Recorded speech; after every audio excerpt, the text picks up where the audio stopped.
सरदार साहब, क्या कहेंगे जिस तरह पाकिस्तान के ऊपर एक हमला हुआ, एग्रेशन हुई, पाकिस्तान ने उसका भरपूर जवाब दिया और इंडिया, मोदी, आपको पता है पूरी दुनिया के अंदर दहशतगर्दी कर रहे हैं। जिस तरह सिख रहनुमाओं को कत्ल किया गया, शहीद किया गया पूरी दुनिया के अंदर, चाहे कनाडा हो, यूके हो, ऑस्ट्रेलिया हो, क्या कहेंगे?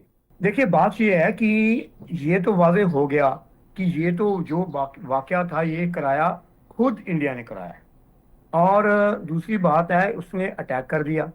और अटैक में बाद 3 दिन के बाद आराम से, और मैं इसमें जो पाकिस्तान अफवाज है, पाकिस्तान जो फौज है, उसको खराज तहसीन पेश करता हूँ कि कमाल किया उन्होंने। सैटरडे को, शनिवार को, हफ्ते की पुर रोज जो सुबह है, नमाज अदा कर कर फौज ने पूरा अल्लाह से इजाज़त लेकर अपना काम शुरू किया। और आपने देखा कि विद इन मिनट्स ये बात शुरू होगी कि सीज फायर की बात शुरू होगी, और सुबह चढ़ते चढ़ते ये बात होगी कि सीज फायर होना चाहिए।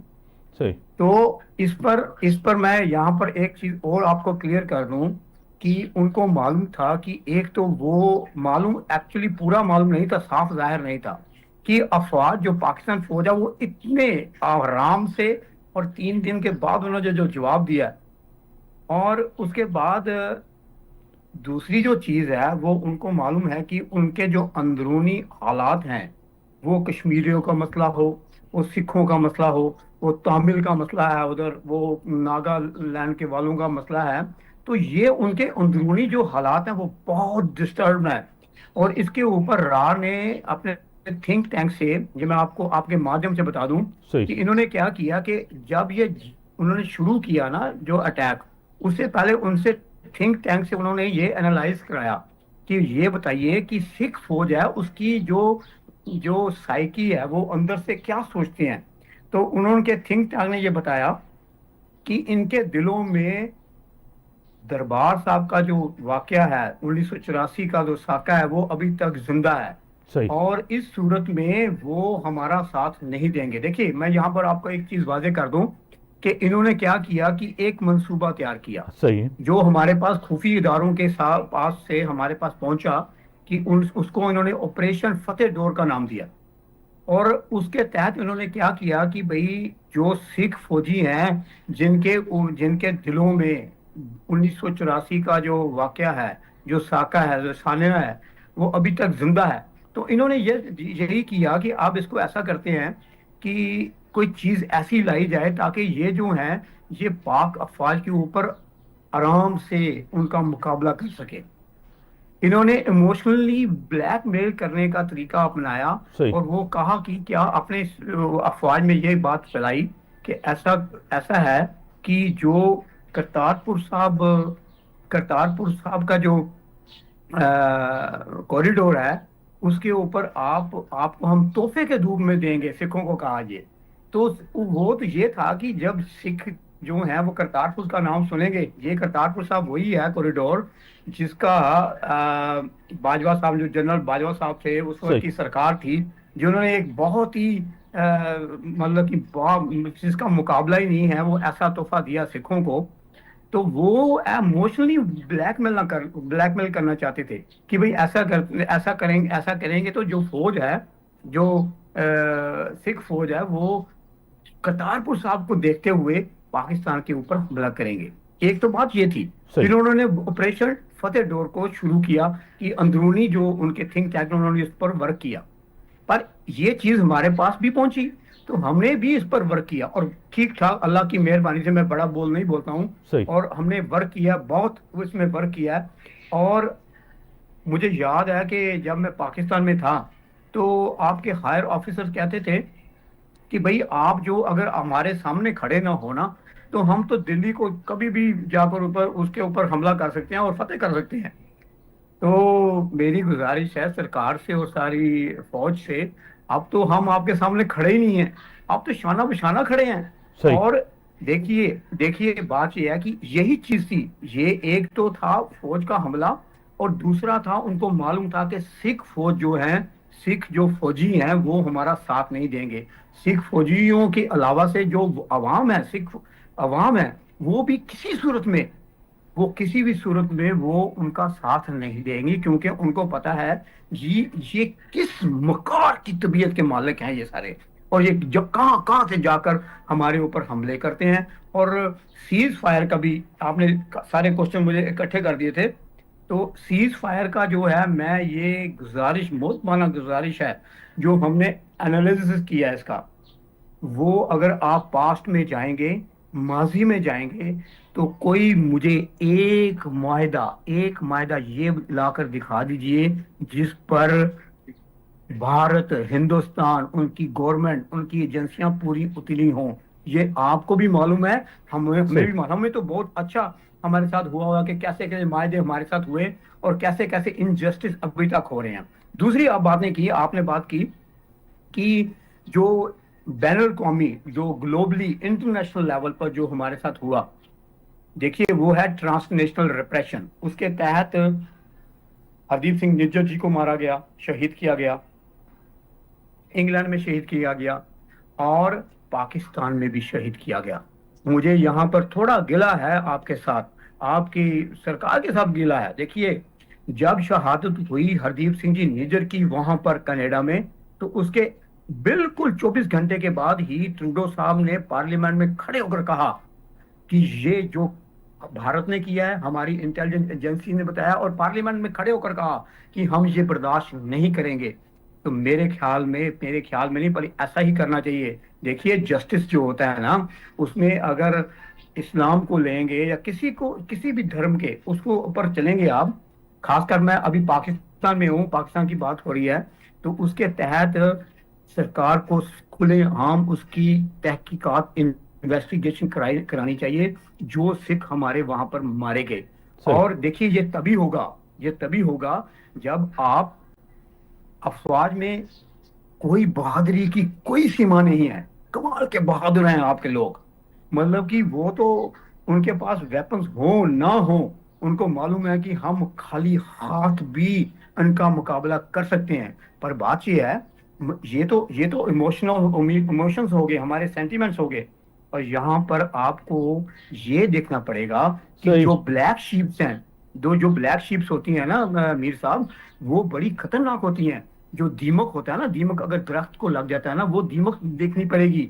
वो अफवाज को, एजेंसियों को जो है, वो दीमक को साइड पर करना पड़ेगा, तभी हम इससे जीत तो हम जाएंगे, लेकिन हमें एक्स्ट्रा वर्क करना पड़ेगा। सही कहें सरदार साहब। दूसरी एक अहम चीज जो आपके साथ डिस्कस करनी थी, जिस तरह अमृतसर के ऊपर हमला किया गया, एक तासुर दिया गया, जिस तरह फिर आबादी को खिलाफ करने के लिए, वो भी चीजें एक्सपोज हो गई, क्या कहेंगे? देखिए, ये भी बात जो आपने की ना, बहुत अच्छी बात है कि एक्सपोज हुई। इस पर डीजी जो आईसीपीआर के आपके थे, डीजी साहब, उन्होंने कमाल किया। विद इन मिनट्स उन्होंने ये कह दिया कि ये हमारा काम नहीं है, और ये उन्होंने बिल्कुल इंक्वायरी करवा कर बता दिया कि ये जो है, ये इंडिया ने खुद किया है। ये तो साफ वाज़ेह है कि उन्होंने खुद किया। अब मुझे ये बताइए, 1971 में जब इन्होंने वो एक बॉम्बारमेंट की करतारपुर साहब के ऊपर, तो वो जो गोला था, वो जो बम था, वो करतारपुर साहब के जो गुरु नानक पातशाह के मुबारक हाथों से जो खूह है जो है ना, उसमें जा गिरा, और वो बिल्कुल चला भी नहीं। और जब ये करतारपुर साहब कॉरिडोर का, पहले उससे जब इसकी सेवा शुरू हुई, जिसमें जनरल नासिर साहब थे, भाई श्याम सिंह जी थे, और वीर जी थे हमारे वहां पर, उन्होंने क्या कमाल का काम किया उधर। और जब वो सेवा कर रहे थे, वो बॉम्ब उन्होंने निकाला, और बॉम्ब वो चला ही नहीं था। अगर 1971 में ये करतारपुर साहब के ऊपर बम बम्बारमेंट कर सकते हैं, वहां पर गोले बरसा सकते हैं, तो ये तो मामूली बात ही। उनको मालूम था कि मैंने जो बात कही है ना, फतेह डोर की, जो ऑपरेशन फतेह डोर उन्होंने शुरू किया, उसका ये हिस्सा था कि हम दरबार साहब के ऊपर, अमृतसर के ऊपर एक बम फेंकते हैं और लगाते हैं इसका इल्जाम पाकिस्तान के ऊपर। पर मैं सदके जाऊं उनके डीजी साहब पर, उन्होंने विद इन मिनट्स इसको बता दिया कि नहीं, ये हमारा काम नहीं है, हम ऐसे गिरे हुई चीजें, साजिशें नहीं करते हैं। ये गिरी हुई साजिश उनके राह के हिस्से में आई है। सर साहब, आप बाहर की दुनिया में रह रहे हैं, ये भी बड़ा दुनिया के सामने क्लियर हो गया, अमेरिकन के सामने ये भी क्लियर हो गया कि इनका जो बयानिया था, नैरेटिव था, वो भी पिट गया। क्या कहेंगे सरदार साहब इसके ऊपर? में कट गई थी, दोबारा बोलिए। मैंने कहा कि इनका जो बयानिया था इंटरनेशनल मीडिया में वो भी पिट गया। एक अमेरिकन के पास खुद ही गए थे, भाई आप जो है ना सीज फायर कराएं।